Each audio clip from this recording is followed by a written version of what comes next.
साहब ने कहा इस बात की परवाह मत करना कभी कि लोग क्या कहते हैं, मैंने जो तुमको कहा है, मैंने जो सबको कहा है, किसी पे विश्वास करना ना करना, एक दिन हो सकता है मुझ पे भी विश्वास ना हो, मत करना, लेकिन मैंने जो कहा है मेरी बात पे विश्वास करना।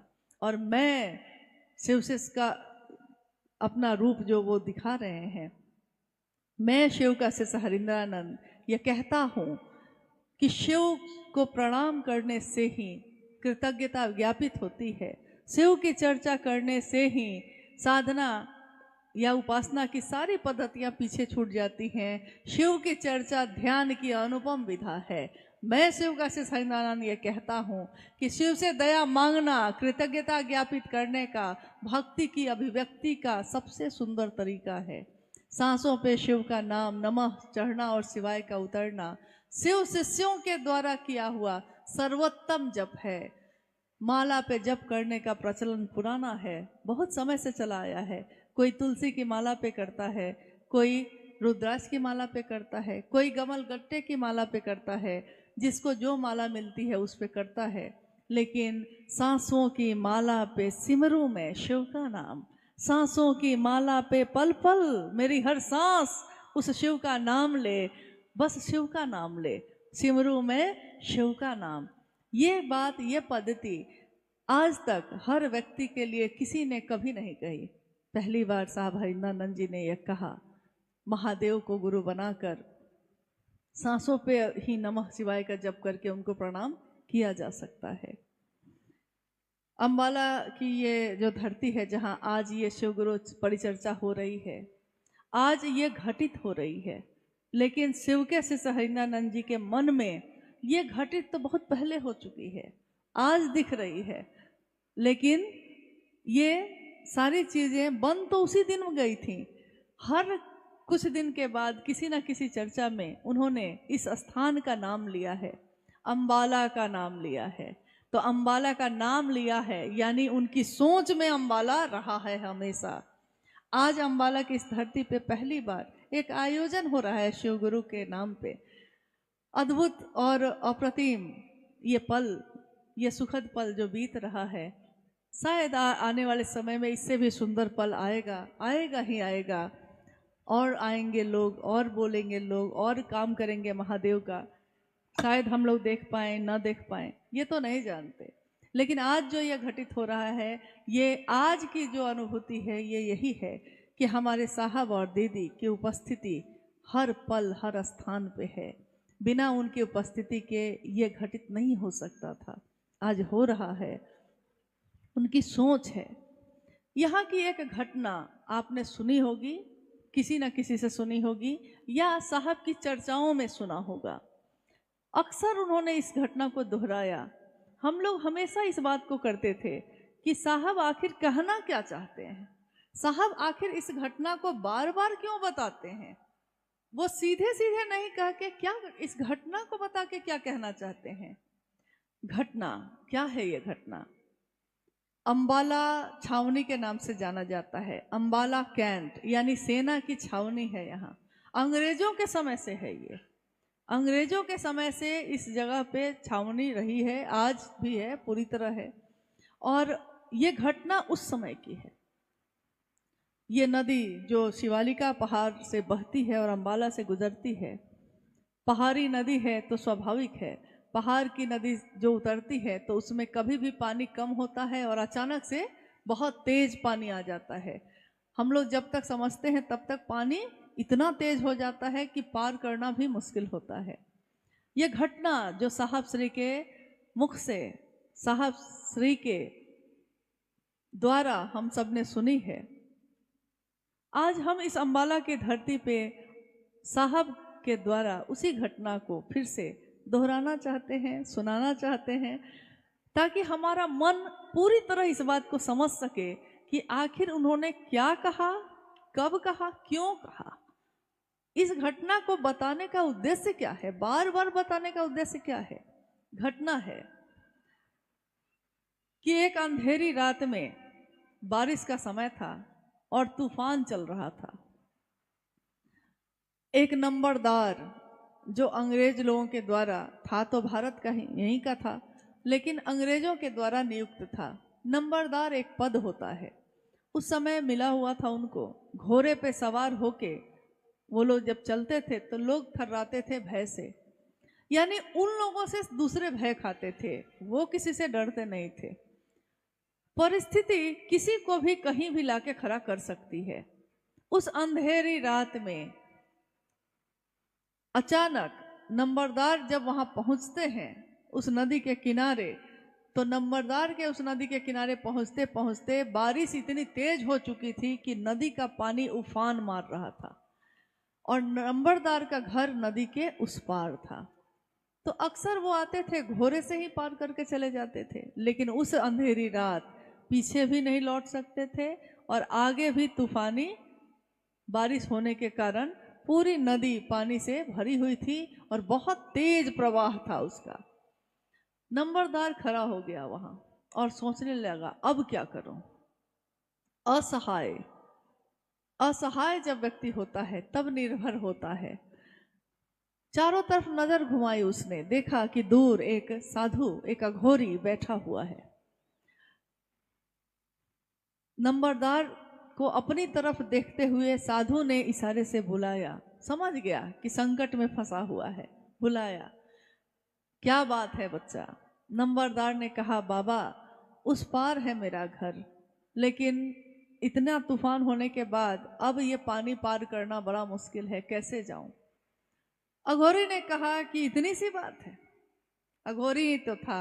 साहब ने कहा कि अघोरियों का स्वभाव होता है कि प्रणाम करिए तो खुश हो जाते हैं, उनको चीजें नहीं चाहिए आपकी, थोड़ा आपने किया है तो वो प्रसन्न हो गए। उन्होंने कहा कि अरे इतनी सी बात है, हाथ अपने आगे करो।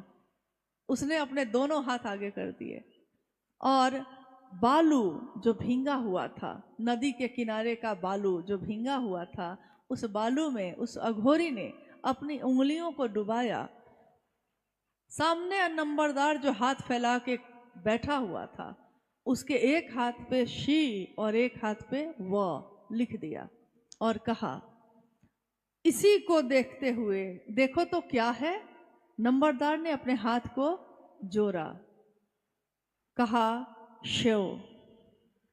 अघोरी ने कहा इसी शिव को देखते हुए नदी पार कर जाओ। मंत्रमुग्ध सा वो नंबरदार अपने हाथों पे उस शिव को देखता हुआ नदी की तरफ बढ़ गया, जैसे किसी चीज का होश नहीं था उसको। बढ़ गया, नदी पत्थर बनती चली गई, पत्थर की तरह उसका पानी बनता चला गया और नंबरदार उस पे चलता हुआ आधे से ज्यादा दूर वो जा चुका था। आधी से ज्यादा दूरी उसने तय कर ली थी, थोड़ी ही दूर अब बचा था कि तब तक अचानक जैसे उसका सम्मोहन टूट गया और उसने देखा अपने हाथों को। जो देख रहा था, देखते हुए उसके मन में एक विचार कौन था? शिव यही ना जिसकी पूजा मेरी माँ करती है, मेरे पिता करते हैं, मेरी पत्नी करती है, जिनका मंदिर है मेरे गांव में, शिव यही ना। जैसे ही सोचा और वो डूबने लगा। उसको डूबता देखकर वो अघोरी जो किनारे पे बैठा है वो देख रहा है उसको। जैसे ही उसने देखा ये डूब रहा है तो उसने वहीं से आवाज दी उसको, कहा रे रे अपने शिव को छोड़, मेरे शिव को देख। उसकी तेज आवाज गूंजी और नंबरदार जो डूब रहा था, डूबते डूबते उसने अपने हाथों को ऊपर करके जोड़ा, अघोरी के शिव का ध्यान किया और फिर से पानी पत्थर हो गया, वो उस पार उतर गया। साहब श्री के द्वारा सुनाई हुई ये घटना, ये कहानी नहीं है, उन्होंने कहा ये सच्ची घटना है। ये घटना हमारे आपके मन को बहुत कुछ समझाती है अगर हम समझना चाहें तब। हम में से यहाँ बैठे हर व्यक्ति ने शिव को अपना गुरु माना है। कहा किसने था ये? शुरुआत उद्गम कहाँ से है? किसके मन में ये विचार आया? किसके हृदय से फूटा? ये विस्तार जो धरती पे हुआ है, ये विस्तार करने वाला कौन है? किसके कहने से हम लोगों ने शिव को अपना गुरु बनाया है? आप लोग भी कह सकते हैं किसके कहने से बनाया है? यानी किसी एक के कहने से हमने शिव को बनाया है। उन्होंने कहा कि मेरे शिव को देख, तू अपने शिव को छोड़। शिव तो वही है, लेकिन उस शिव से तेरा रिश्ता बड़ा कमजोर है, बहुत पुराना, बहुत कमजोर, कभी भी टूट जाता है। ये रिश्ता है कि अभी महादेव ने नहीं दिया तो छोड़ा, उसको माना, उसने नहीं दिया तो छोड़ा, इसको माना। ये तो है रिश्ता। तो महादेव से ये रिश्ता जो है बड़ा कमजोर है। लेकिन शिव के शिष्य हरिंदानंद का जो अपने गुरु से रिश्ता है वो इतना गहरा है, इतना गहरा है कि सारी दुनिया एक तरफ हो जाएगी तब भी वो अपने गुरु के लिए किसी से समझौता नहीं करेंगे। सारी यातना, सारी चीजें सही उन्होंने, लेकिन महादेव को महादेव ही रहने दिया। वहां तक ये बात नहीं आई जैसे ढाल बन के कोई खड़ा हो, जैसे कोई सैनिक खड़ा हो और सोच लिया है उसने कि पीछे तो धरती पे कदम रखने नहीं देंगे, जितने बाण चलाने हैं हम पे ही चला लो, पीछे के लोग तो सुरक्षित ही रहेंगे। तो साहब को पे इस दुनिया के लोगों ने कितने तरह की बातें की, उपहास किया, अपमान किया। किसने? अभी अभी आपने घटना सुनी कि लोग उनका मजाक उड़ा रहे थे। अभी अभी आपने सुना उनके माता पिता को जब ये लगने लगा तो उनको अपने बेटे से भी दिक्कत हो गई।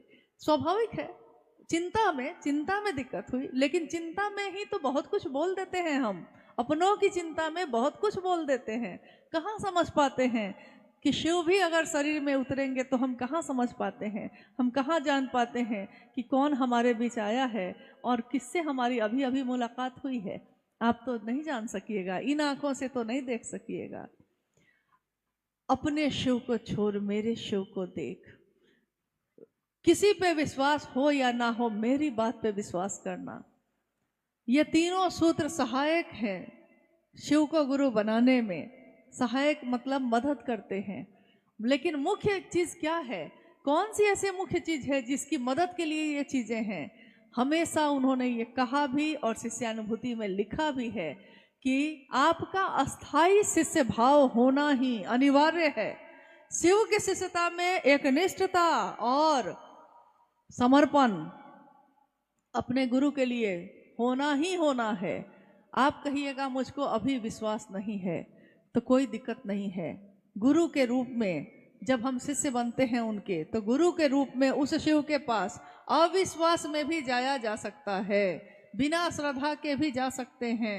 संशय ही संशय हो, शंका ही शंका हो, तब भी उनके पास हम जा सकते हैं।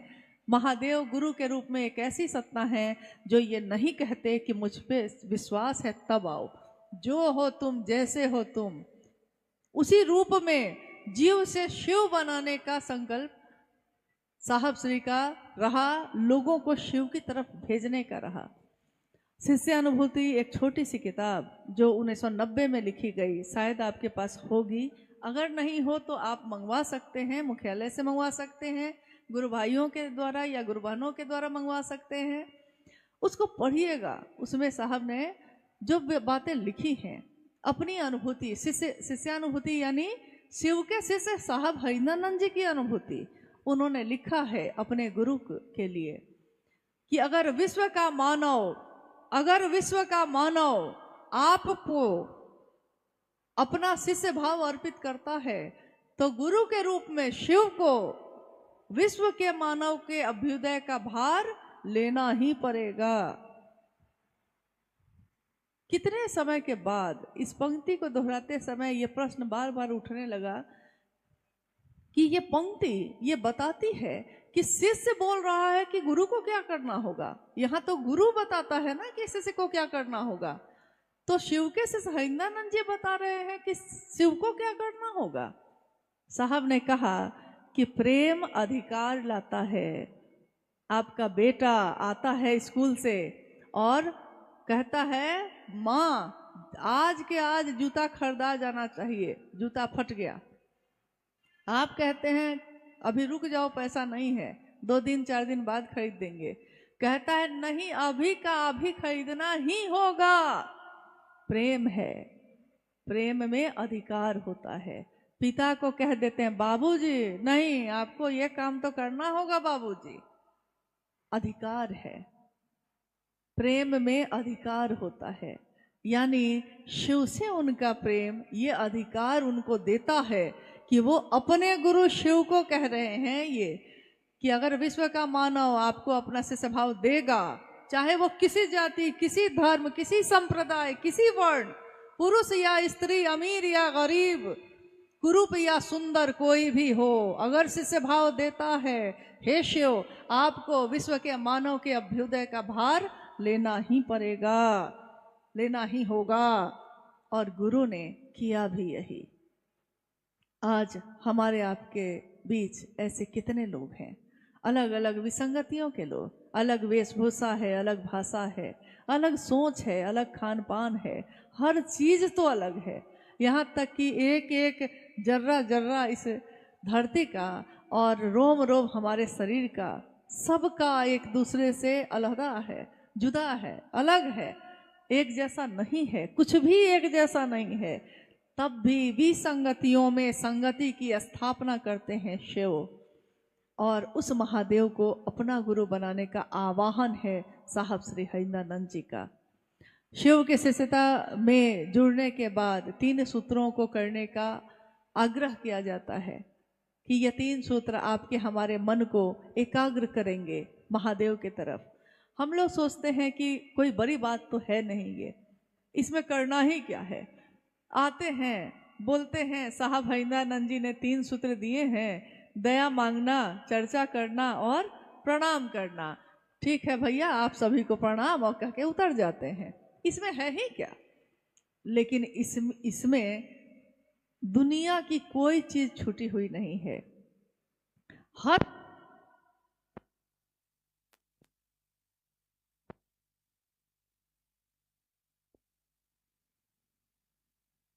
हाँ चलिए, कभी हटती है कभी आती है ये बिजली क्या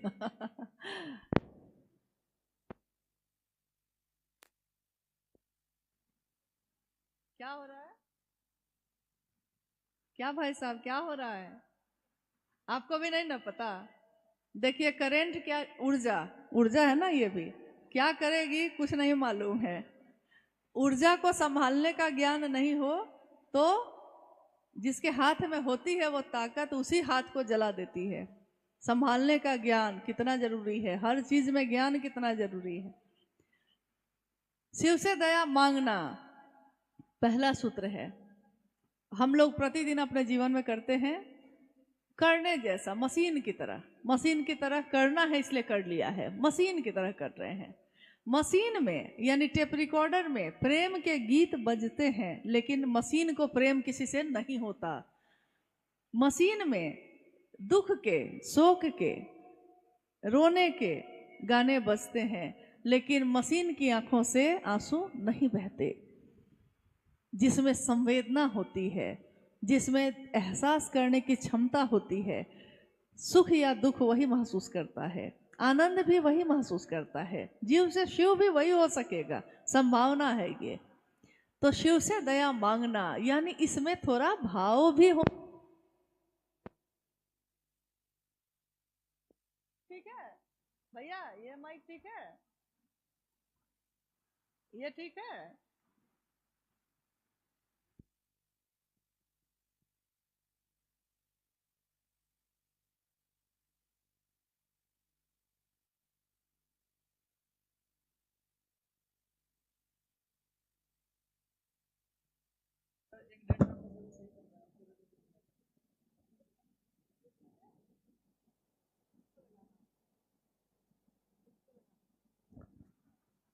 कोई बात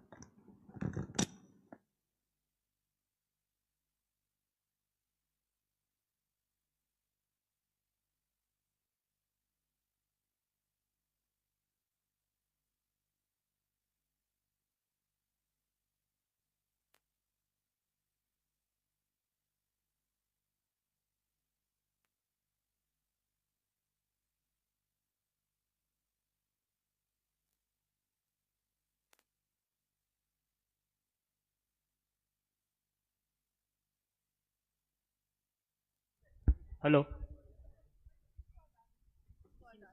दीजिए ना, इसको हटा ही दीजिए। कोई बात नहीं, कोई बात नहीं, ठीक है, छोड़ दीजिए, छोड़ दीजिए उसको।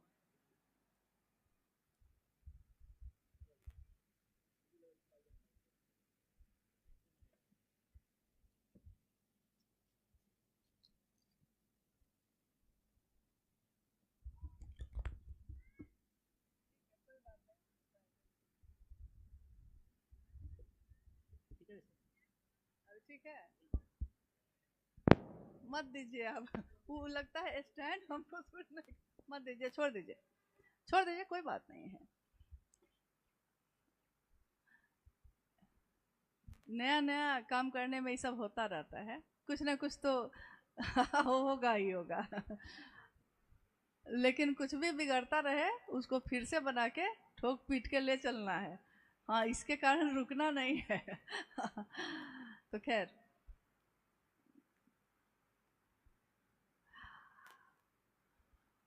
हम लोग बात कर रहे थे तीनों सूत्र के बारे में। ये तीनों सूत्र हमारे मन को, हमको गौर करना होगा, ये तीनों सूत्र हमारे मन में करना है, हमको मन को साधन बनाना है। तो मन ही साधन है, ये साहब हरिंद्रानंद जी समझ चुके थे कि मन ही साधन है किसी को अपना बनाने में।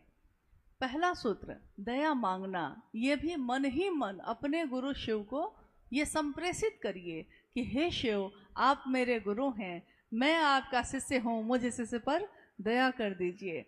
बार बार मन का ये संप्रेषण, हमारे मन को जो बिखरा हुआ है दुनिया में, चारों तरफ भटका हुआ है, एक ही बार में मन कितनी जगहों पे है, ये पूरी तरह महादेव के तरफ ये मन उन्मुख कैसे हो, इसके लिए बार बार मन का ये संप्रेषण अपने गुरु शिव को। याद रखिएगा, मन का संप्रेषण। और मन से किसी चीज को कहीं भेजने के लिए तो मन को उस चीज पे टिकाना पड़ता है। यहाँ तक कि हम मंदिरों में भी अगर जाते हैं कभी, तो हमारे माता पिता हमेशा कहते रहे कि बउआ आंख बंद करो, आंख बंद करो, हाथ जोड़ो और अपना पूरा ध्यान लगाओ महादेव पे। नहीं, मूर्ति है लेकिन सामने है, आंख क्यों बंद करवा रहे हैं भाई, आंख खोल के कहिए। नहीं, कभी भी आपने देखा होगा कोई साधना या कोई इस तरह की पद्धति लोग आंख बंद करके करते हैं। क्यों ऐसा करते हैं? क्योंकि आंख बंद करना मतलब बाहर की चीजों से कटकर अपने अंदर देखने की विधा को विकसित करना, इसको बढ़ाना, हम अपने को देख पाए, हमारा अंश जो है हम उसको देख पाए। इसके लिए अद्भुत सी बात है शिव चर्चा में या शिव की शिष्यता में भी, कि यहाँ आंख बंद करने के लिए नहीं कह रहे हैं साहब हरिंद्रानंद, वो कभी नहीं कह रहे हैं ये बात कि आंख बंद करके बैठिएगा कहीं पे। वो कह रहे हैं कि मन ही मन अपने गुरु शिव से दया मांगिए। और ये दया मांगने का जो तरीका है, ये दुनिया में आप कोई भी काम करते हुए कर सकते हैं। खेत में खेती करते हुए, घर में खाना बनाते हुए, सफाई करते हुए, रोड पे जाते हुए, फैक्ट्री में काम करते हुए, ऑफिस में बैठे हुए, बिजनेस करते हुए, दुनिया का कोई भी काम करते हुए हमारा मन तो उससे जुड़ा ही होता है जो मेरा अपना होता है। और महादेव मेरे अपने हो जाएं, हुए नहीं हैं, होने की कोशिश में है, हो जाएं, इसके लिए बार बार पहला सूत्र जो है उसको, उसकी आवृत्ति ली जाती है। जैसे गाड़ी जो चलती है, पहला गियर अगर उसका नहीं लगाइएगा तो उस पे के बाद दूसरा, तीसरा, चौथा, पांचवा कोई गियर नहीं लग सकेगा। पहला गियर साइलेंट होता है, पहला गियर ऐसे लगा के लोग छोड़ देते हैं, उसके बाद दूसरा तीसरा गियर लगाते हैं। गाड़ी चलाना मतलब हम थोड़ा सा सीखे थे, ज़्यादा नहीं, लेकिन उसमें मैंने देखा था यही, साहब ने भी यही कहा कि दया मांगना यानी शिव शिष्यता के भाव में अपने मन को ले जाने की पहला कदम, पहली प्रक्रिया। महादेव से दया मांगना अगर मन सीख जाता है तो फिर क्या होता है? दूसरा सूत्र शिव की चर्चा, दूसरों को समझाना और बताना ताकि मेरा मन भी समझ सके। कभी कभी आपने ये पंक्ति सुनी होगी, दो धारी तलवार है, दो धारी तलवार है। तो लोग कहते हैं दो धारी तलवार मतलब तलवार तो काटती है, लेकिन ये तो धारी तलवार काटती नहीं है, जोड़ती है, दोनों को एक साथ प्रभावित करती है। जो बोलता है उसको भी, जो सुनता है उसको भी, दोनों के मन को शिव भाव से आप्लावित करती है। शिव की चर्चा स्वयं को और समूह को, यानी जो सुन रहा है उसको भी, जो बोल रहा है उसको भी, अगर दोनों को शिव भाव से आप्लावित ना करे तो शिव चर्चा का कोई फायदा नहीं। अगर मेरे मन को ही नहीं डुबा सका वो महादेव में, घेरे में ही नहीं ले जा सका महादेव के, तो क्या फायदा हुआ? कोई फायदा नहीं। शिव की चर्चा शिव के लिए करना, आज तक तो हम लोगों ने सुना था अपने लिए करना, दूसरे के लिए करना, बेटा के लिए, बेटी के लिए, परिवार के लिए करना, महादेव के लिए करना। क्या हम ऐसा कर सकते हैं? क्या हमारे ये करने का कोई परिणाम है? करके तो देखना पड़ेगा। इसके लिए मिठाई मीठी है, खा के देखना पड़ेगा। ट्रेन मिलती है जाने के लिए, ट्रेन पकड़ना पड़ेगा। इसके लिए परिणामदायक है ये, इसके लिए करना पड़ेगा। करने पे ना दया, पहला सूत्र। हम कहते हैं महादेव दया करेंगे तब ना हम करेंगे, और साहब कहते हैं करोगे तब ना दया होगी। इंतजार में बैठे हैं कि महादेव दया करेंगे तब हम जाएंगे, और साहब कह रहे हैं कि करिए तब ना दया होगी। दया होगी किस पे? शिष्य पे ना। तो शिष्य जब करेगा तभी ना दया होगी।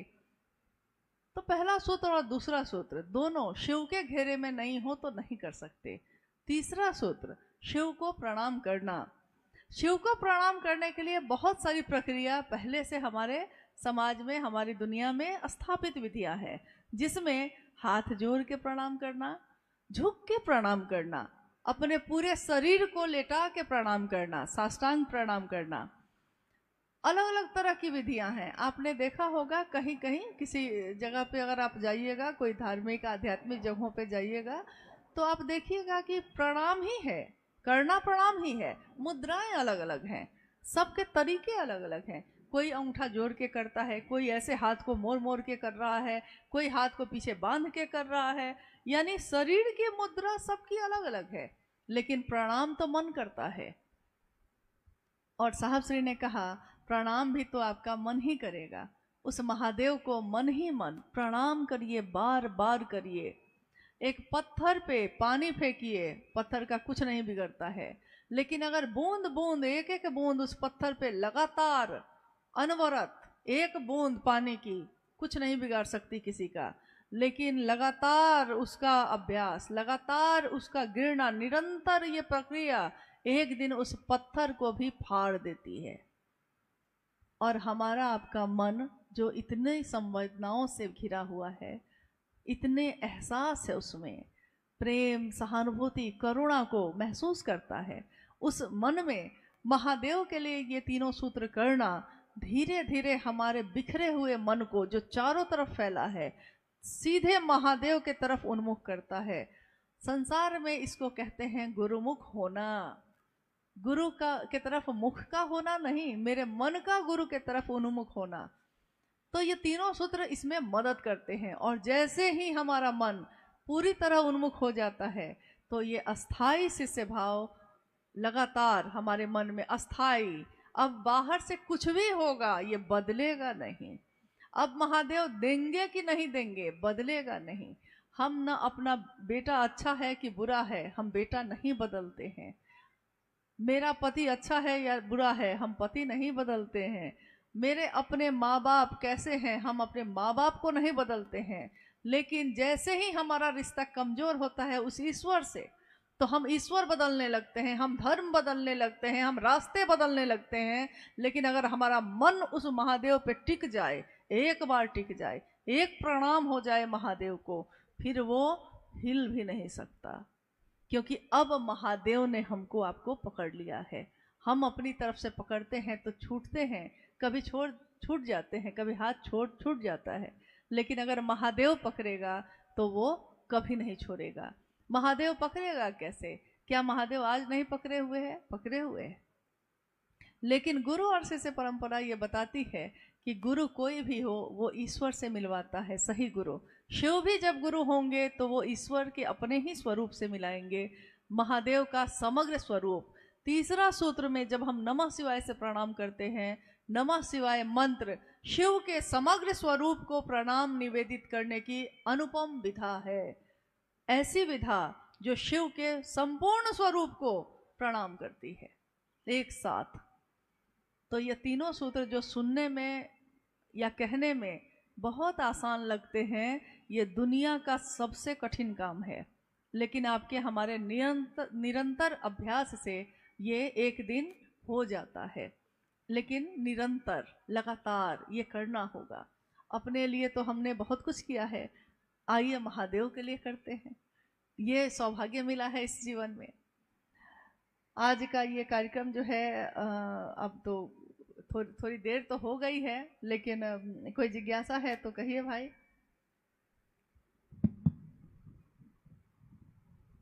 अम्बाला के गुरु भाईवा ने एक जिज्ञासा दीदी रखी है। गुरु में पांचों शक्तियां का समावेश माना गया है, इच्छा, ज्ञान, क्रिया, चित्त और आनंद। इन पांचों पर विस्तार पूर्वक समझाने की कृपया की जाए। आओ चलें शिव की ओर में। इस पे एक आलेख भी है। गुरु में 5 शक्तियों का समावेश माना गया है, इच्छा, ज्ञान, क्रिया, चित्त और आनंद। इच्छा, ज्ञान और क्रिया शिव की नियामक शक्ति कही गई है। इच्छा यानी शिव ने इच्छा की है तो सृष्टि बनी है, ज्ञान दिया है तो सृष्टि चल रही है। इच्छा, ज्ञान और क्रिया से ये सारी चीजें हो रही हैं। ईश्वर का ये रूप माना गया है, ईश्वर की ताकत मानी गई है इसको। चित्त और आनंद, ये चित्त मतलब चेतना की बात हो रही है। चित्त मतलब हम कहते हैं मेरा चित्त नहीं कर रहा है, मतलब मेरा मन नहीं कर रहा है, तो ये इससे नहीं संपर्क है इसका। चेतना, हमारी चेतना, हमारा चित्त, जो आनंद, आनंद कहाँ मिलता है? महादेव के आश्रय में ही जाके मिलता है। आदि शंकराचार्य ने आज से सैकड़ों वर्ष पूर्व जब पूरे भारत का भ्रमण किया था, तो उन्होंने शिव के लिए जो श्लोक लिखे शिव के गुरु स्वरूप पे, उसमें चिदानंद मूर्ति लिखा है। चिदानंद यानी उन्होंने इच्छा, ज्ञान और क्रिया नहीं लिखा है, सतचित नहीं लिखा है, चिदानंद लिखा है। चित्त और आनंद, गुरु के रूप में चित्त और आनंद की मूर्ति है शिव। गुरु के रूप में वो विवेक पूर्ण दान देते हैं, ईश्वर के रूप में हमारी सारी मनोकामनाओं को पूर्ण करते हैं। बिना विवेक को ज़्यादा रखे, जो उनकी आराधना कर रहा है, तपस्या कर रहा है, उसकी मनोकामना की पूर्ति वो कर रहे हैं। लेकिन गुरु के रूप में विवेक पूर्ण दान देते हैं। जो हमारे लिए अच्छा होगा, सही होगा, गुरु वही देंगे। जो हमारे लिए हितकर नहीं होगा, गुरु वो नहीं देंगे। कोई भी, हमारा बच्चा भी अगर चाकू मांगता है, हम नहीं देते। हमको पता है कि उसका हाथ कट सकता है, बच्चे को नहीं पता। तो बच्चे के नज़र में तो हम अच्छे नहीं हुए। अच्छा तो वो होगा कि जो मांगे वो दे देंगे, जो मांगा है सो दे दिया है। तो देखिएगा कि धीरे धीरे वो समझ ही नहीं पाता है कि हमको करना क्या है। गुरु का ये स्वरूप ये बताता है। गुरु के और भी रूप माने गए हैं, सदाशिव भी, पंचानन भी, दक्षिणामूर्ति भी। शब्द से अगर पकड़ते हैं तो हम कहते हैं कि दक्षिणामूर्ति यानी दक्षिण मुख करके बैठे हुए, चूँकि इसको हिमालय उत्तर में है, इस तरह से देखा गया है। लेकिन गुरु के रूप में भी वो कण कण में हैं। उनकी करुणा का ही एक भाग है दया भाव। दया का भाव करुणा का ही भाग है, और पहला सूत्र में हम दया ही मांग रहे हैं। शिव की चर्चा जब दूसरों से करते हैं, यानी हम आपसे करते हैं, आप हमसे करते हैं, हम लोगों से के द्वारा जब किसी से होता है तो वो कुछ पूछता है, हम उसका उत्तर देते हैं। ये जिज्ञासा और उत्तर देना, ये हमारे मन में ज्ञान का प्रवेश करवाता है। कितनी बार आपने देखा होगा, हमारी आपकी अनुभूति है ये, कि हम जब किसी से बात करते हैं महादेव की, और अगर वो कोई ऐसा प्रश्न पूछता है, ऐसी जिज्ञासा पूछता है जिसका उत्तर हमको नहीं आता, और आप देखिएगा कि अचानक ही आप बोलने लगते हैं, कुछ भी कहने लगते हैं, और आप जो कहते हैं सामने वाला उसी से समझ जाता है। बाद में आप सोचते हैं कि इस प्रश्न का उत्तर तो मैंने कहीं पढ़ा नहीं था, मुझको तो आता नहीं था, फिर ये कैसे वो संतुष्ट हो गया, ये उत्तर मेरे मुंह से निकला कैसे। यानी ज्ञान जो सूक्ष्म है, सूक्ष्माति सूक्ष्म सत्ता है शिव, ज्ञान के रूप में भी वो सूक्ष्म रूप से एक मन से दूसरे मन में ये लगातार ज्ञान का संचरण हो रहा है। और महादेव को प्रणाम करने की जो विधा है वो भी पूरी तरह ज्ञान की मूर्ति को ही आप प्रणाम कर रहे हैं, महादेव को ही कर रहे हैं। पंचाक्षर मंत्र शिव का प्राण मंत्र है, शिव से ही निश्रित सारी चीजें हैं, जितनी भी चीजें हैं सब शिव से निश्रित हैं। तो स्वाभाविक है कि ज्ञान की धारा अगर वहां से नहीं निकली होगी तो दुनिया में ज्ञान हो ही नहीं सकता था। भारत देश में जहां हम और आप रहते हैं, इस देश में ज्ञान की कितनी धाराएं आई, अलग अलग रूप में आई। ज्ञान की धाराओं का संगम होता। साहब श्री की ये पंक्ति है जो उन्होंने आओ चले शिव की ओर में लिखा है कि भारत भूमि पे ज्ञान की इतनी धाराएं आई, ज्ञान की धाराओं का अगर संगम होता तो ये संगम कितना मोहक होता, कितना सुंदर होता। लेकिन संघर्ष है, कहीं कहीं संघर्ष अगर है यानी कि वो ज्ञान की धारा है ही नहीं।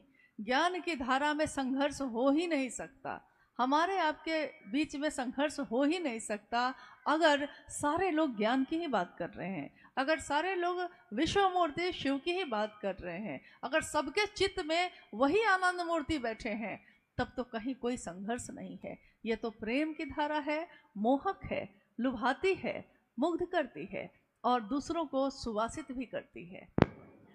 और काफ़ी समय से अम्बाला की धरती पे महागुरु महादेव की ये बात चल रही है। बीच बीच में बिजली ने भी अपना कुछ कुछ काम किया है, इन्होंने भी कुछ कुछ कर ही दिया है इनकी गलती नहीं है। लेकिन बार बार साहब ने ये बात जरूर कही है कि आप धरती पे कुछ भी मांगते हैं महादेव से, स्वाभाविक है शिव का शिष्य अपनी लौकिक कामना को लेकर अगर जाएगा तो किसके पास जाएगा? कोई शिव का शिष्य होगा, कामना तो उसकी होगी ही होगी। मनुष्य है, वो परिवार में रहता है, गृहस्थ आश्रम में रहता है, घर में सुख होगा दुख होगा, किसको बोलेगा? जो अपना है उसी को तो बोलता है, जो अपना है उसी से तो मांगता है, और जो अपना है उसी को फटकार भी सुनाता है। दोनों बातें होती हैं। तो महादेव को चाहे मांगिए, चाहे प्रणाम करिए, चाहे फटकार सुनाइए, लेकिन महादेव को अपना मानना है और महादेव को अपना मानकर दूसरों को भी इस तरफ प्रेरित करना है। अम्बाला के इस कार्यक्रम में साहब दीदी की उपस्थिति में, हमारे गुरु शिव की उपस्थिति में जो आज ये संपन्न हो रहा है, मेरी कामना है अपने गुरु महादेव से, अपने साहब दीदी से, कि वो इस धरती को पूरी तरह शिवमय बनाने में लोगों की मदद करें। लोगों की मदद कर रहे हैं, वो नहीं करते तो ये हो ही नहीं सकता था। करें, और ज़्यादा करने की ज़रूरत है ताकि ये पूरा जगत शिवमय, जो सपना है साहब का शिवमय हो, ये हो सके। हमारे आपके करने से होगा। जहाँ लोग शिव के शिष्य बन गए हैं वहाँ तो हम आप सब जाते हैं, जहाँ नहीं बने हैं वहाँ जाने वाले उनकी ज़रूरत है। आप जरूरी नहीं है कि आप यहाँ से दूर दूर जाइए, कोई ज़रूरी नहीं है। आप कहीं भी खड़े हो जाइए और आप अपने चारों तरफ देखिए, लोग ही लोग हैं। आदमी की कमी नहीं है, बताने वाले की कमी है। कहीं से हम लोग गुजरे हैं, कहीं भी रुके हैं, महादेव की बात जिससे भी की है उसने महादेव को अपना गुरु बनाया ही बनाया है। ये क्यों होता है? जब आप महादेव से दया मांग के इस काम को करते हैं, महादेव की दया ही आपके पथ को प्रशस्त करती है, सारी बाधाओं को दूर करती है। और महादेव एक ऐसी सत्ता है जिसने आपसे हमसे कोई चढ़ावा नहीं मांगा है, कुछ भी नहीं मांगा है, दिया ही दिया है। तो सब कुछ दिया है जिसने, हम उसका नाम भी नहीं ले रहे हैं, उसके काम भी नहीं आ रहे हैं, ये तो सही बात नहीं है। उसके काम आ सकें, सबके लिए तो हमने किया ही किया है। महादेव के लिए कर सकें, उनके काम आ सकें, और महादेव के इतने काम आए, इतने महादेव के अपने हो जाएं कि कोई अगर कहता भी हो कि अरे महादेव ने दिया ही क्या, तो आपके हमारे मुंह से ये निकल सके कि उनसे एक पल में कैसे बिछड़ जाए हम, जिनसे मिलने में हमको जमाने लग गए, इतना समय लग गया, तब कहीं महादेव अपने हो सके हैं। तो अब जब अपने हो गए हैं तो पूरी तरह उनके होके बन के रह सके, उनका काम कर सके। इसी की याचना है, इसी का आग्रह है आप सभी गुरु भाई गुरु बहनों से। आप सभी के चरणों में प्रणाम है, आप सबको मेरा प्रणाम। मेरे गुरु महेश्वर शिव को मेरा प्रणाम है। इस कालखंड के प्रथम शिव के शिष्य और हम सबों के परम आदरणीय साहब श्री हरिंद्रानंद जी, जो हम सबों का सौभाग्य है यहाँ उपस्थित हैं, उनके चरणों में मेरा प्रणाम है। उनकी शक्ति दीदी नीलमानंद, सभी शिव शिष्यों के तरफ से, हम सबों के तरफ से उनको प्रणाम है। और चेन्नई के इस प्रथम शिव गुरु महोत्सव में उपस्थित आप सभी गुरु भाई और गुरु बहन के चरणों में मेरा प्रणाम है। प्रथम मैंने इसलिए कहा क्योंकि कहा जाता है कि जिसका आगाज अच्छा हो उसका अंजाम भी उतना ही सुंदर होता है। तो दक्षिण भारत, जहाँ शिव की गूंज सदियों से चलती ही आई है और कहानियों में, भजनों में, मंत्रों में, साधना की पद्धतियों में हम लोगों ने हमेशा यही सुना है, यही जाना है कि शिव जिनको महेश्वर कहा गया, शिव जिनको देवों का देव महादेव कहा गया, जिनके अनेक रूपों की पूजा होती आई है, आज से नहीं हजारों वर्षों से जिनके विभिन्न स्वरूपों की पूजा होती आई है, जिसमें अलग अलग तरह के लोग उनके अलग अलग रूपों की पूजा करते आए हैं। कुछ लोग महाकाल के रूप में पूजित करते आए उनको, कुछ लोग महायोगेश्वर के रूप में, कुछ लोगों ने महाओढ़रेश्वर, कुछ ने कपालिक किसी ने महा शमशानी के रूप में पूजा है, तो किसी ने निहंगी और उमा के पति के रूप में पूजा है। यानी हमारे इस दुनिया में, हमारे समाज में, हमारे परिवार में और व्यक्तिगत हम में हमेशा से ये रहा है कि शिव की पूजा होती आई। पूजा कौन करता है? कहा जाता है कि पूजा मन करता है हमारा। मन ही किसी से जुड़ता है, मन ही किसी को छोड़ देता है। यानी पूजा में भी हमारे मन का शामिल होना बहुत ज़रूरी है। आपने सुना भी होगा कि मंत्र की, अगर किसी मंत्र का उच्चारण कोई करता हो तो घर में बुजुर्ग कहते हैं, अरे मन में थोड़ा ध्यान लगाइए, यानी कि मन को थोड़ा उस देवी या देवता की तरफ ले जाइए जिसके श्लोक की आप लगातार जिसको पढ़ रहे हैं, जप रहे हैं। यानी मन ही किसी से जुड़ता है और मन ही किसी से नहीं जुड़ता। सबसे ज़रूरी यही आज तक हम लोगों ने समझा कि मन जिसको अपना समझता है, जिसकी परवाह करता है, हम मेरा है ये तो मैं उसकी परवाह करता हूँ, मेरा नहीं है तो मैं उसकी परवाह नहीं करता। इसी मैदान में जब शुरू में यहाँ का फोटो भेजा गया था तो यहाँ क्या था? चारों तरफ बड़ी बड़ी झाड़ियाँ थी, घास थे उगे हुए। आज जब आपके गुरु शिव का महोत्सव यहाँ हुआ तो आपने इसी जगह को कितने सुंदर ढंग से साफ सुथरा करके सजा दिया है। मेरे गुरु शिव का महोत्सव है आज, तो इस जगह को सजा दिया। कल को फिर आप नहीं आएंगे देखने। क्यों नहीं आएंगे? क्योंकि आपको लगेगा कि ये मेरा तो था ही नहीं, ये मेरा है ही नहीं। मेरा घर मेरा है, उसकी सफाई हम करते हैं, उसकी देखभाल हम करते हैं। मेरा परिवार, मेरे बच्चे, मेरा पति, मेरी पत्नी, मेरे माँ बाप, यानी जिस भी चीज़ से मेरा जुड़ा है, मेरी संपत्ति, मेरी ज़मीन, जिस चीज़ से भी मेरा जुड़ा हुआ है उसके प्रति हमारा मन परवाह करता है। और ये परवाह आपके लक्षण दिखाई दे जाते हैं कि आप कितनी परवाह किसकी करते हैं। हमारे ही समाज में, हमारे ही परिवार में ऐसे कितने लोग हैं, एक माँ के बच्चे हैं, एक माँ की संतान है, लेकिन जब बड़े होते हैं और संपत्ति का बंटवारा होने लगे तो क्या होता है? मन से भाई के प्रति भाव ही खत्म हो जाता है। एकदम पक्के दुश्मन नजर आने लगते हैं उस समय। संपत्ति, चीज़ें, ये सब चीज़ें इतनी ज़्यादा प्रभावी हो जाती हैं कि मन से भाई का भाव खत्म हो जाता है। और जिस दिन ये भाव खत्म हो जाता है हम उसकी परवाह करना भी छोड़ देते हैं। माता पिता बुजुर्ग हो जाएं, और जिन्होंने पूरा जीवन हम लोगों को दे दिया हमारी उन्नति के लिए, हमारे परिमार्जन के लिए। आज जब वो बूढ़े हो जाते हैं तो हमारे पास उनके लिए समय नहीं होता, मन से भाव खत्म हो जाते हैं, तो पता चलता है कि माँ माँ है, पिता पिता हैं, ये भी याद नहीं रहता।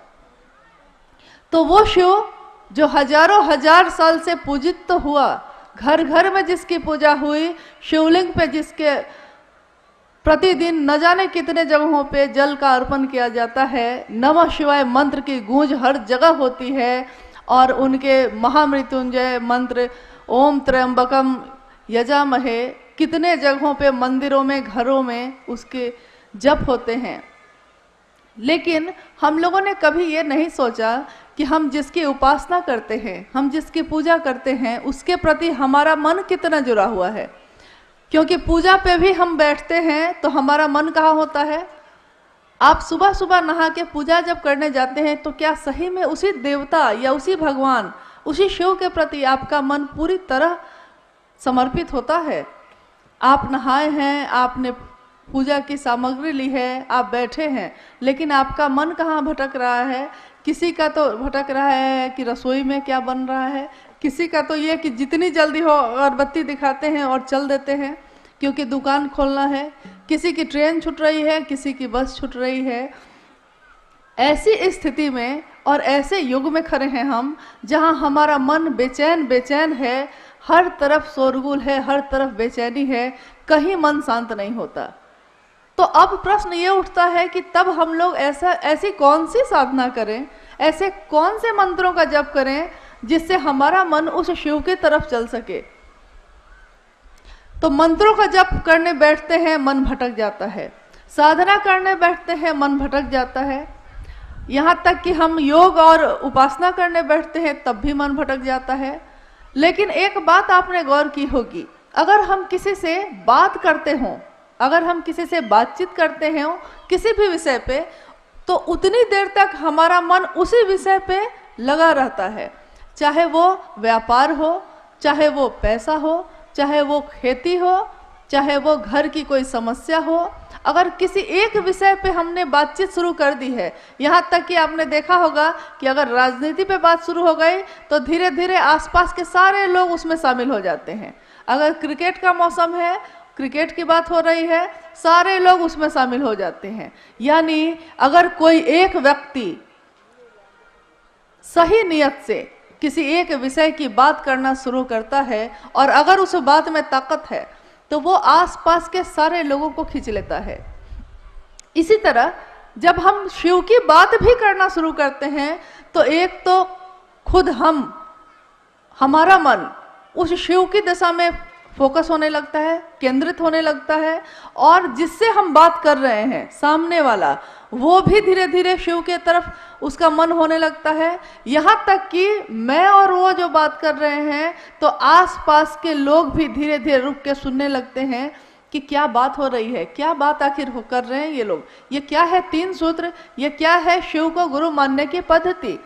क्योंकि शिव के जगत गुरु स्वरूप की बात कोई नई बात तो नहीं है, ये हजारों, जब से ये दुनिया है, जब से उस शिव ने इच्छा की और सृष्टि सृष्टि हुई, तब से ये दुनिया कायम है और तब से शिव के सारे रूप भी कायम हैं। लेकिन अगर कोई बहुत अच्छा डॉक्टर हो और हम उससे दिखाने ही नहीं जाए तो उस डॉक्टर की कोई गलती नहीं होती, हम में बीमारी है और हम जाते ही नहीं दिखाने। यहाँ तक कि अगर दूसरे कहते भी हैं कि अमुक डॉक्टर बहुत अच्छा है, जरा आप वहाँ क्यों नहीं दिखा लेते, तो हम सोचते हैं कि अच्छा उसने कहा है कभी दिखा लेंगे, या फिर क्यों दिखाएं, उसके कहने पे क्यों दिखाएं, तो नहीं जाते। इसमें उस डॉक्टर की कोई गलती नहीं, गलती तो हमारी है कि हमने सुना भी, जाना भी, लेकिन हम गए नहीं। बहुत सुंदर कोई स्कूल है और हम अपने बच्चे को भेजेंगे ही नहीं, तो न तो उस स्कूल का कोई दोष है, न तो उस स्कूल में पढ़ाने वाले शिक्षकों का कोई दोष है। दोष उसका है जिसने सुना तो है, जाना तो है, लेकिन समझ के भी वहां गया नहीं। शिव गुरु है, जगत के गुरु हैं। ये आज हम और आप नहीं कह रहे हैं, ये तो हमारे ग्रंथों में लिखा है, हमारे उपनिषदों में लिखा है, शास्त्रों में लिखा है कि वो विश्व गुरु हैं, वो आदि गुरु हैं, प्रथम गुरु। और उनसे सुंदर, उनसे बड़ा न तो कोई है, जिसकी पूजा देव भी करते हैं, जिसकी पूजा जीव जंतु भी करते हैं, यहाँ तक कि पशु भी जिसकी पूजा करते हैं, क्योंकि महादेव पशुपति नाथ भी कहलाए, वो महादेव हमारे आपके जैसे सामान्य लोगों का गुरु हो सकता है। इससे बड़ी बात, इससे असाधारण घटना इस जीवन में, इस दुनिया में नहीं घट सकती। क्योंकि आज तक हम लोगों ने तो यही सुना था, जाना था और समझा भी यही था कि वो शिव ईश्वर है, बहुत दूर है उसकी सत्ता, बहुत ऊपर है वो, और हम कहाँ बहुत साधारण लोग, हमारे पास है क्या? न हमसे मंत्र जप होता है, न हमारा मन केंद्रित होता है, न हमें संस्कृत आती है, न तो हमें बहुत सुंदर कोई बात आती है, तो वो शिव मेरा नजदीकी कैसे हो सकता है? ये सोच सोच के आज से नहीं, हमने जब से जन्म लिया है तब से लेके आज अभी जिस जीवन में हम खड़े हैं अब तक हम लोगों ने यही सोच सोच के अपने जीवन के अधिकांश समय को गंवा दिया कि शिव सीधे नहीं मिल सकता। तो कभी किसी का सहारा लिया, कभी किसी का लिया, कभी पुरोहित, कभी ज्योतिषी, कभी किसी पंडित, कभी किसी का, क्योंकि खुद पे ये विश्वास ही नहीं था, सोचते ही नहीं थे कि हम सीधे भी उस शिव से जुड़ सकते हैं। इसी काल में आप कहेंगे कि आखिर किसी व्यक्ति का नाम क्यों लिया जाता है जब शिव की बात हो, लेकिन आपने सुना होगा शिव की पूजा जिसने भी की, शिव की भक्ति जिसने भी की, शिव का शिष्य जो भी हुआ, शिव उसी के नाम से प्रसिद्ध हुए। यहाँ तक कि उनके बड़े बड़े मंदिर भी अपने भक्तों के नाम से हैं। शिव अपने शिष्यों से जाने जाते हैं, शिव अपने भक्तों से जाने जाते हैं। तो आज के इस अभी के युग में एक व्यक्ति का जन्म हुआ जिनके बारे में आपने अभी सुना थोड़ी देर पहले। मंडल सर कह रहे थे कि शिव की शिष्यता की पृष्ठभूमि क्या है, उसकी व्याप्ति क्या है, उसका उद्देश्य क्या है, क्योंकि हर काम को करने के पीछे एक कारण होता है। तो वो व्यक्ति जिनका नाम, जिसको हम लोग प्यार से अभी कह रहे हैं वरेण्य गुरु भ्राता साहब श्री हरिंद्रानंद जी, उनके जीवन में बहुत सी घटनाएं होती चली गई, हमारे आपके जीवन में भी होती हैं। लेकिन आपने सुना होगा कि सेब तो रोज गिरा था, न्यूटन को ही क्यों दिखाई दिया कि सेब नीचे क्यों गिरता है? आप कहेंगे कि हमने भी देखा था, आपने भी देखा था, देखा तो सबने था, लेकिन जिसने लोगों को बताया, नाम तो आज उसी का आता है। तो शिव गुरु हैं, विश्व गुरु हैं, जगत गुरु हैं, आदि गुरु हैं, प्रथम गुरु हैं, देवों के देव हैं। ये हमने सुना है, कहानियों में पढ़ा है, अपने बुजुर्गों से सुना है, मंत्रों के जप में सुना है, लेकिन आज तक हम लोगों ने न तो ये समझा न किसी और को बताया। तो जब साहब श्री हरिंद्रानंद जी के जीवन में कुछ ऐसी घटनाएं हुई जिससे उनका मन ये सोच के कि शिव, जब गुरु के बारे में कहा जाता है कि गुरु साक्षात पर ब्रह्मा, तो वो पर ब्रह्मा यानी शिव, ईश्वर शिव, वही गुरु क्यों नहीं हो सकता? क्योंकि हम लोगों ने आज तक यही सुना था कि गुरुर ब्रह्मा गुरुर विष्णु गुरुर देवो महेश्वर, गुरु साक्षात पर ब्रह्मा गुरुर देवो महेश्वर, गुरु भगवान होता है, गुरु महेश्वर है। तो वो महेश्वर, वो शिव खुद गुरु क्यों नहीं हो सकता? ये सोच कर ही साहब श्री हरिंद्रानंद जी ने शिव को गुरु बना लिया। और उससे पहले वो जितनी भी साधनाएं उन्होंने की थी, चाहे वो शमशान की साधना हो या योग हो या मंत्रों का जप हो, सब कुछ छोड़ दिया और कहा कि शिव अब मेरे गुरु हैं और अब जो करेंगे वही करेंगे। बाद की घटनाओं में, बाद के समय में ऐसी ऐसी बातें होती चली गई जिससे ये अनुभूत हुआ उन्हें कि नहीं, शिव सिर्फ नाम के नहीं, ये तो काम के भी गुरु हैं। शिव जिस तरह ईश्वर के रूप में हमारी आपकी पुकार सुनते हैं, हमारी मन्नतें पूरी करते हैं, हमारे उपवास और हमारे सोमवार के व्रत का फल भी मिल जाता है, वो शिव गुरु के रूप में हमें ज्ञान भी देते हैं और जीवन जीने की कला भी सिखाते हैं। क्योंकि अगर आपके पास संपत्ति बहुत हो, ज्ञान ही नहीं हो उस संपत्ति को चलाने का, तो वो संपत्ति बेकार हो जाती है।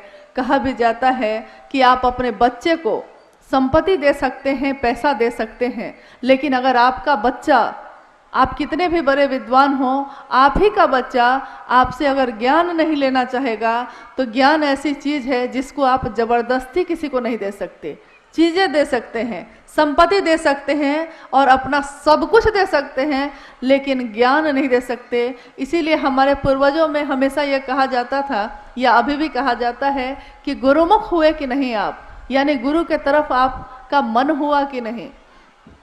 और अगर हमारे पास सबसे सुंदर विकल्प हो, आप सुन रहे थे अभी भजन में, बोलो सत्यम शिवम, बोलो बोलो तुम सुंदरम, यानी अगर सत्य शिव है, अगर सुंदर शिव है और वो शिव सबसे अच्छा है, हमको आपको प्राप्त हो सकता है, तो क्यों नहीं हमारे आपके जैसे साधारण लोग हैं, लेकिन हम उस शिव की राह में चलें, क्यों हम भटकते हैं कहीं और। क्योंकि कोई अगर शरीर में गुरु है तो हो सकता है आज वो है, कल नहीं रहेगा, लेकिन शिव के बारे में हम लोगों ने कभी नहीं सुना कि शिव ने कभी जन्म लिया हो और शिव की कभी मौत हो गई हो, ऐसा नहीं सुना हम लोगों ने, और ऐसा होने वाला है भी नहीं। तो क्यों नहीं उसी शिव को अपना गुरु बनाए। हमने अपने जीवन में सब कुछ सुंदर होना चाहा, सब कुछ अच्छा प्राप्त करना चाहा, लेकिन हो नहीं सका। हमेशा चाहा कि सबसे अच्छा हो, सबसे ज़्यादा संपत्ति वाले होते, सबसे सुंदर होते, हमेशा अच्छा होता मेरा, लेकिन सोचते कुछ हैं। आज अभी बहुत सुंदर कुछ हो रहा है, अगले पल पता चलता है कि तबीयत बिगड़ गई है और हॉस्पिटल में आप नजर आ रहे हैं, अगले ही पल। मेरा शरीर है, मेरा दिल है, मेरा दिमाग है, अगले पल में क्या सोचने वाला है, अगले पल में धड़केगा या नहीं धड़केगा, यहाँ तक कि मेरे रगों में बहने वाला खून का भी प्रेशर बढ़ेगा कि घटेगा, इस पे भी हमारा नियंत्रण नहीं। हमारे शरीर पे तो हमारा नियंत्रण ही नहीं, हमारी सांसों पे तो हमारा नियंत्रण ही नहीं, तो हम आखिर किस अहंकार में जिए जा रहे हैं। जब सब कुछ उस शिव की दया से प्राप्त है, तो क्यों नहीं उस शिव का नाम ले। हमने अपने जीवन में सबका नाम लिया है, हमने अपने जीवन में सबके लिए किया है, यहाँ तक कि अपने जीवन के हर संबंध के लिए समय निकाला है, चाहे वो मेरा बच्चा हो, चाहे वो मेरे पति हो, चाहे वो मेरे माँ बाप हो, चाहे वो मेरे दोस्त हो या संबंधी या पड़ोसी हो। यहाँ तक कि अनजान लोग भी अगर मुसीबत में पड़े होते हैं तो हम उनके लिए भी समय निकाल लेते हैं। लेकिन दुर्भाग्य कैसा है कि शिव की जगत में ही हम शिव के नाम का प्रचार करने की मुहिम में जुटे हैं। इससे बड़ा दुर्भाग्य हमारे आपके लिए नहीं हो सकता कि शिव गुरु हैं, ज्ञान देते हैं, ये बताना पड़ता है, ये समझाना पड़ता है। लेकिन चलिए, ये भी सौभाग्य हमारा है कि हमें ये सौभाग्य इस जीवन में मिला कि हम उस शिव के लिए कुछ तो कर सकेंगे, जिसने सब कुछ दिया है उसके लिए हम अगर थोड़ा भी कर सकें। अगर मेरे इस बोलने से, मेरे इस जीवन में कुछ भी ऐसा करने से कुछ लोग अगर शिव की दिशा में चलने लगते हैं, तो इससे बड़ा सौभाग्य एक शिव के शिष्य के लिए कुछ भी नहीं हो सकता। शिव का शिष्य अपने गुरु के लिए कुछ नहीं दे सकता, क्योंकि वो शिव शरीर में दिखाई नहीं देता। न तो उसको आपके किसी भी वस्तु की चाह है, न तो उसको आपके रुपए पैसे की चाह है, न तो प्रसाद का भोग ही खाता है वो तो निहंगी शमशानी मदमस्त शिव है, हमारे गुरु हैं वो। और गुरु जैसा होता है शिष्य भी वैसा ही होता है। आपने देखा होगा कि हमारे जीवन में कुछ ऐसी घटनाएं होती हैं कि किसी ने कुछ कह दिया है, हम उस बात को भूल नहीं पाते, हमारा मन उसी बात पे टिका रहता है कि उसने ऐसा क्यों कहा। दुखी है हम, मन ही मन दुखी हैं, जबकि दुख का कोई कारण नहीं है। जिसके लिए सोचना था उसके लिए नहीं सोचा, जिसके लिए नहीं सोचना था उसी पे सोचे चले जा रहे हैं। तो जब भी आपका मन बेचैन हो, जब भी आपका मन अशांत हो, यह 3 सूत्र आपके बड़े काम आएंगे। और ये हम नहीं कहते, हम लोग ये कहने नहीं आए हैं कि नहीं नहीं आप करिए ही, ये तो एक जांच का विषय है। आप परीक्षा कर सकते हैं, आप करके देख सकते हैं। अगर आपको लगे कि नहीं इसका कोई परिणाम नहीं है, तो आप स्वतंत्र हैं नहीं करने को। लेकिन अगर आपको लगता है कि शिव का नाम लेने का परिणाम है, तो उस शिव को भूलिएगा मत। इस शिव के कार्य में हमारी आपकी सहभागिता यही रहेगी कि हमने क्या किया है। पूरी दुनिया ने सब कुछ किया शिव के लिए, लेकिन मैंने क्या किया, ये मुझको थोड़ा विचार करना होगा, थोड़ा रुकना होगा। हर व्यक्ति शिव का नाम ले रहा है, शिव से प्राप्त कर रहा है, लेकिन उस शिव के प्रति कृतज्ञता ही नहीं है, कोई एहसान ही याद नहीं है। तो हम कैसे शिव की संतान, या हम कैसे शिव के शिष्य, या कैसे हम भक्त। यानी आइए आज हम लोग थोड़ी देर में उन साहब श्री हरिनानंद जी की बात सुनेंगे, जिन्होंने अपने जीवन में, वो ज्वाइंट सेक्रेटरी कैबिनेट बिहार सरकार से अवकाश प्राप्त एक प्रशासनिक पदाधिकारी रहे। उनके परिवार के में भी शिक्षा का ही माहौल रहा। उस माहौल में एक ऐसी संतान बन के वो निकले जिन्होंने अपने जीवन, लौकिक जीवन में तो अपना जो चरम था उसको देखा ही, पारलौकिक जीवन में भी लोगों का एक जो आवेश पैदा करना होता है, एक जो संदेश देना होता है। क्योंकि हमको भी कुछ मिलता है, लेकिन हम में से कितने लोग ऐसे हैं जो कुछ बढ़िया मिला हो तो चाहते हो कि दूसरे को भी थोड़ा बांट दें। इस जगत में, इस दुनिया में हर व्यक्ति इसी चाह में चलता है कि कौन मुझको जान ले, कौन कहाँ मेरी स्थापना हो जाए, मैं ही गुरु क्यों नहीं बन जाऊं, क्यों नहीं ये सारे लोग मेरे ही शिष्य बन जाएं। ऐसे जगत में शिव के शिष्य भी आए हैं जिन्होंने कहा है कि जब वो जगत गुरु शिव स्वयं गुरु है तो क्यों नहीं हमारे आपके जैसे लोग उनको गुरु मानते हैं। कहाँ कहाँ भटकते रहेंगे और कब तक भटकते रहेंगे। शिव के शरण में चलें, शिव के पास चलें, शिव से दया मांगें, शिव की चर्चा करें और उस शिव को उन्हीं के पंचाक्षरी मंत्र नमः शिवाय से प्रणाम करने का थोड़ा अभ्यास करें। थोड़ा मन में ये अभ्यास आ जाए कि मन जप ले उस शिव का नाम। कहा जाता है कि सांसों की माला पे, सांसों की माला जन्म से शुरू होती है और मौत के साथ खत्म हो जाती है। उन सांसों की माला पे जप लूं मैं शिव का नाम। हे शिव, आप मेरे गुरु हैं, मैं आपका शिष्य हूँ, मुझे शिष्य पे दया कर दीजिए। ये कह आप अपने मन से कह के तो देखिए, देखिए उस शिव की दया तो चल ही रही है। हम ही लोग उनकी तरफ नहीं जाते, हमारा ही मन नहीं जाता। थोड़ी उस शिव की चर्चा करके देखिए क्या होता है जीवन में। थोड़ा उस शिव को नमः शिवाय मंत्र से प्रणाम करके देखिए। इसके लिए भी आपको न तो कहीं जाने की जरूरत है, न तो किसी भी चीज की जरूरत है।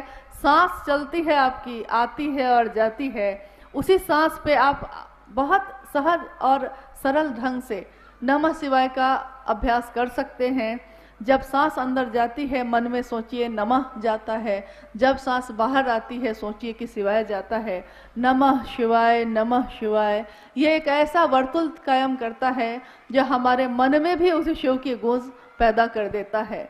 हम नहीं जानते कि उस शिव का तत्व क्या है, हम नहीं जानते वो शिव कैसे दिखते हैं, सचमुच में उनका आकार कैसा है, लेकिन हम लोगों ने तस्वीरों में भी देखा है कि जो शिव के शरण में रहता है, जो शिव के मन के पास अपना मन ले जाने की कोशिश करता है, उसके मन की तमाम संकीर्णताएं खत्म हो जाती हैं, स्वतः ही खत्म हो जाती हैं। साहब की लिखी हुई एक किताब है शिष्यानुभूति, छोटी सी किताब है। क्या आप लोगों के पास, किसी के पास है वो किताब? आप लोगों में से किसी के पास शिष्यानुभूति है? कभी पढ़ा है आपने?